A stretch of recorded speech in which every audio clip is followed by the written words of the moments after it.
जरा सी दिल में दे जगह तू, जरा सा अपना ले बना, जरा सा ख्वाबों में सजा तू, जरा सा यादों में बसा। मैं चाहूँ तुझको मेरी जान बेपना,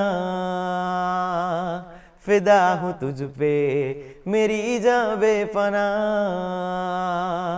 वो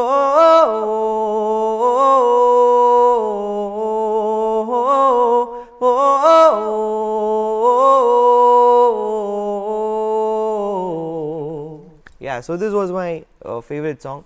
અને હું આજની તારીખ પર બી મારા શોઝ જે બી સ્ટાર્ટ થતા એમાં સાઉન્ડ ચેક કરતા હોઈએ અમે લોકો, ત્યારે I do take this song, કેમ કે આ સોંગ મારી માટે એવું છે કે મને આના હાઈ પિચીસ, લો પિચીસ, સાઉન્ડ ક્વોલિટી બધું જ મને એ વસ્તુમાં ખબર પડી જાય કે મારો અવાજ કઈ રીતે વર્ક કરી રહ્યો છે આજે.